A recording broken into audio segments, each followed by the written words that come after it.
Student के जीवन में सबसे बड़ा सिरदर्द ये होता है कि पढ़ाई करते वक्त ही नींद आता है। आखिर ऐसा क्यों होता है और इसका क्या छुटकारा पाने का क्या उपाय है? तो बड़ा सिंपल तरीका है मेरे दोस्त। आपके दिमाग के कारण ये सब होता है, क्योंकि हमारा दिमाग रिवॉर्ड सिस्टम पे काम करता है। रिवॉर्ड सिस्टम यानी जब भी कोई आप एक्साइटेड चीज देख रहे होते हैं या मजेदार चीज देख रहे होते हैं, इससे आपके दिमाग से एक हार्मोन रिलीज होता है जिसका नाम है डोपामाइन। ये हार्मोन मेरे दोस्त आपको खुशी पैदा करता है, आपको एक्साइटिंग पैदा करता है। इसीलिए हम लोग डोपामाइन को हैप्पी हार्मोन भी बोलते हैं।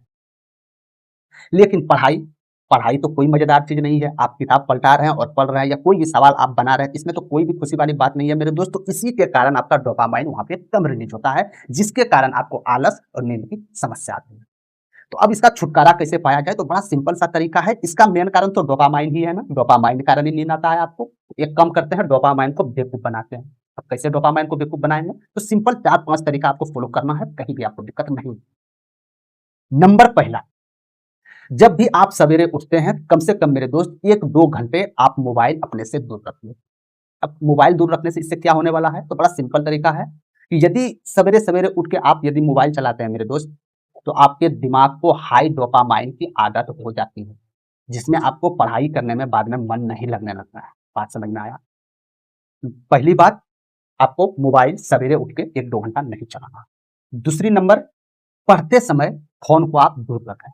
इससे क्या होता है मेरे दोस्त? बड़ा सिंपल तरीका है कि यदि आप बगल में मोबाइल रखते हैं, आप पढ़ाई कर रहे हैं, कोई भी बीच में नोटिफ़िकेशन वैसा आ गया, तो उस समय डोपामाइन आपके एक्टिव हो जाते हैं और मोबाइल की तरफ आप आकर्षित ज़्यादा हो जाते हैं। समझ गए? तीसरे नंबर महत्वपूर्ण बिंदु पे आप ध्यान दीजिएगा, दिमाग को लालच दें। अब लालच कैसे दिमाग को दीजिएगा? तो बड़ा सिंपल तरीका है मेरे दोस्त।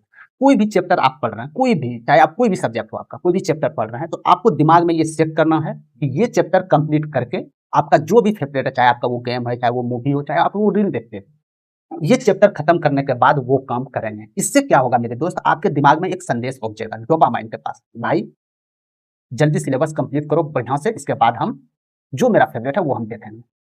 नंबर चौथा, कभी भी आप बड़ा लक्ष्य ना रखें। जब आपसे एक चैप्टर कंप्लीट नहीं हो पा रहा है मेरे दोस्त, तो आप छोटा-छोटा एक चैप्टर को आप आधे भाग में बाँट दें और आधा आप उसको पूरा करें।